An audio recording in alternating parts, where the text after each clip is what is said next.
Assalamualaikum warahmatullahi wabarakatuh. Salam sejahtera bagi kita semua. Selamat berjumpa kembali dalam tutorial online Organisasi Sosial dan Kepemimpinan. Materi inisiasi kelima yaitu konflik dan negosiasi, Fakultas Sains dan Teknologi, Universitas Terbuka, bersama saya Dwi Meliana Lisawati. Cakupan materinya, yang pertama pengertian konflik, yang kedua ruang lingkup konflik, yang ketiga pengertian negosiasi. Indikatornya, setelah mempelajari inisiasi kelima ini, saudara diharapkan secara komprehensif menjelaskan tentang 1. Pengertian konflik, 2. Ruang lingkup konflik, 3. Pengertian negosiasi. Yang pertama, kita akan membahas tentang konflik. Secara etimologis, kata konflik berasal dari bahasa Latin, yaitu kon dan figer, di mana kata kon mempunyai arti bersama, sedangkan figer mempunyai arti memukul. Di dalam KBBI entry, konflik diartikan sebagai percekcokan, perselisihan, dan pertentangan, sehingga bisa disimpulkan bahwa konflik merupakan suatu kondisi ketika ada dua ataupun lebih pandangan, kepercayaan, keinginan, kepentingan, kebutuhan yang berbeda, nilai tidak selaras, berseberangan, dan tidak sejalan. Selanjutnya, konflik menurut para ahli. Yang pertama, menurut Aloli Liveri, yaitu konflik adalah suatu bentuk pertentangan alamiah yang berasal dari individu ataupun kelompok karena mereka terlibat mempunyai perbedaan kepercayaan sikap, kebutuhan, dan nilai. Menurut De Moor, dalam sebuah sistem sosial bisa dikatakan ada konflik jika para penghuni sistem tersebut membiarkan dirinya atau kelompoknya dibimbing oleh tujuan atau nilai yang bertentangan, dan hal tersebut terjadi secara besar-besaran. Dapat disimpulkan bahwa konflik adalah persaingan yang dilakukan oleh seseorang untuk mendapatkan sesuatu sesuai dengan tujuan yang akan dicapai. Dapat berupa nilai, status, kekuasaan, dan otoritas. Persaingan ini bisa diraih menggunakan berbagai cara, baik secara ancaman maupun kekerasan. Yang kedua, membahas tentang ruang lingkup konflik. Ada 5 ruang lingkup konflik. Yang pertama, konflik laten, di mana tidak terdapat adanya konflik terbuka, tetapi potensi untuk munculnya konflik itu ada, walaupun ia bersifat laten. Misalnya dalam perusahaan bisnis, para manajer pada fungsi dan divisi yang berbeda pada umumnya dicapai kesepakatan tentang tujuan sentral organisasi yang bersangkutan, yaitu memaksimalkan kemampuan organisasi yang bersangkutan untuk menciptakan nilai dalam jangka panjang. Yang kedua, konflik yang dispersepsi merupakan model Pondi, diawali dengan situasi di mana sebuah subunit atau kelompok kepentingan tertentu merasa bahwa tujuannya terbengkalai yang disebabkan oleh tindakan kelompok lain. Yang ketiga, konflik yang dirasakan, di mana subunit yang terlibat dalam konflik dengan cepatnya mengembangkan suatu reaksi emosional terhadap satu sama lain. Sewaktu konflik makin meningkat, maka kerjasama antar subunit menyusut dan efektivitas keorganisasian juga turut menyusut.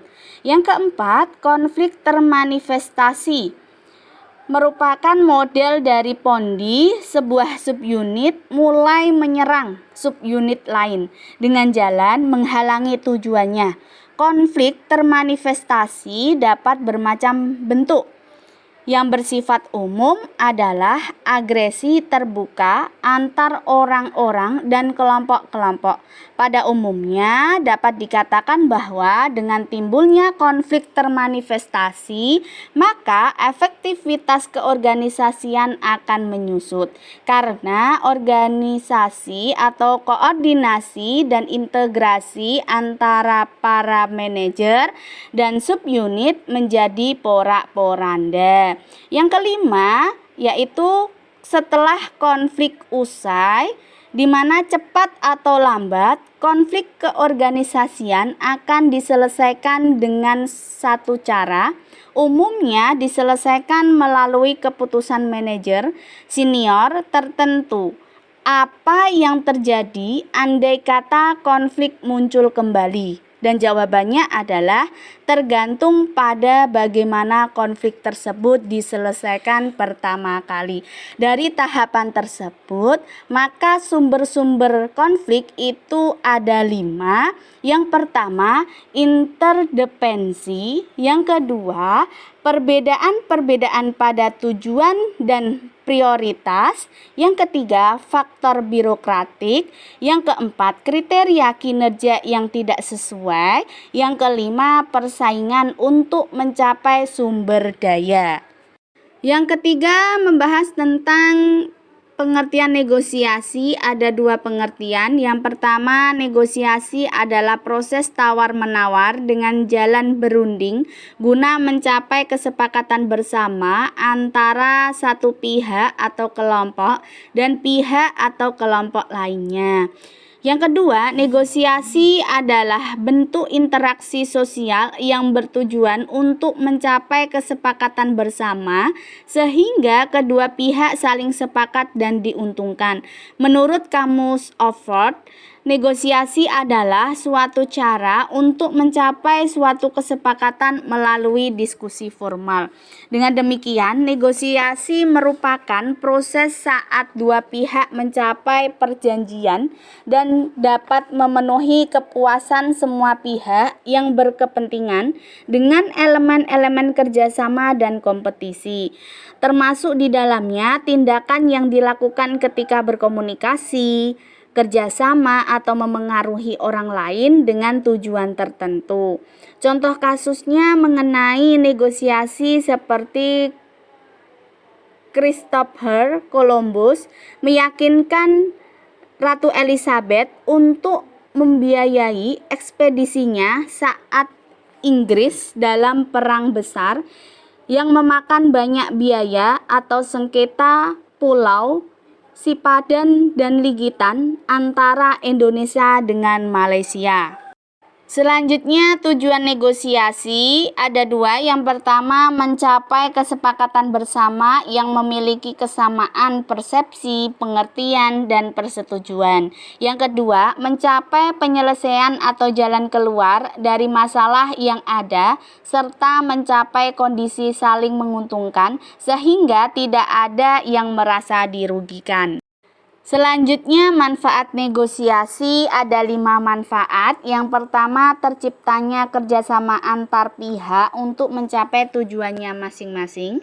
Yang kedua, bisa timbul saling pengertian antar pihak yang melakukan negosiasi. Yang ketiga, terciptanya kesepakatan yang menguntungkan semua pihak yang bernegosiasi. Yang keempat, terbentuknya interaksi yang positif antar pihak yang melakukan negosiasi, kemudian bisa berdampak luas ke lebih banyak orang. Selanjutnya, jenis negosiasi ada 8 jenis negosiasi. Yang pertama, negosiasi formal adalah kegiatan negosiasi yang dilakukan untuk mendapatkan kesepakatan dengan menempuh jalur hukum.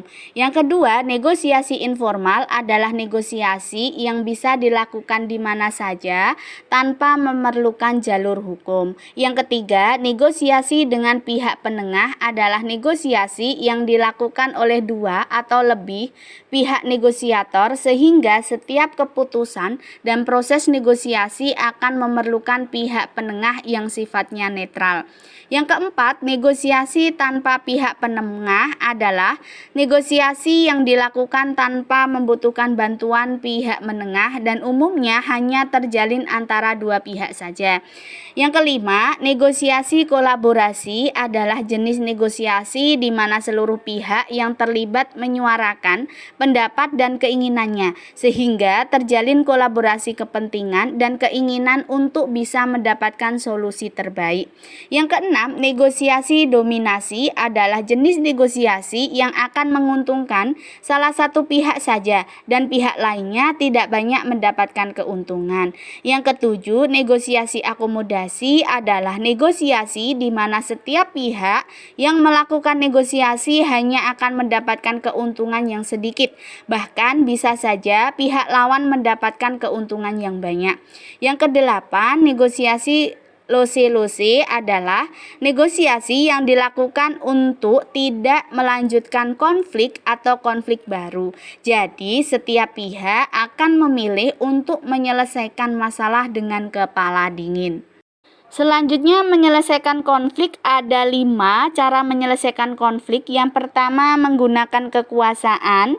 Ini merupakan pelaksanaan pendapat dengan menyatakan siapa yang setuju dengan pimpinan dan yang tidak hendaknya mengundurkan diri.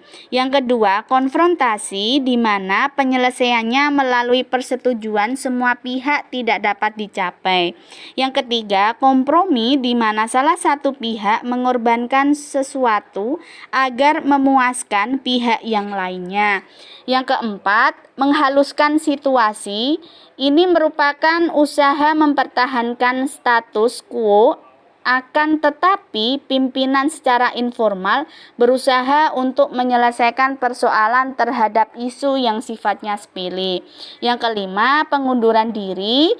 Dalam hal ini, pimpinan melarikan diri dari situasi yang timbul dan tak berusaha untuk menyelesaikannya sama sekali.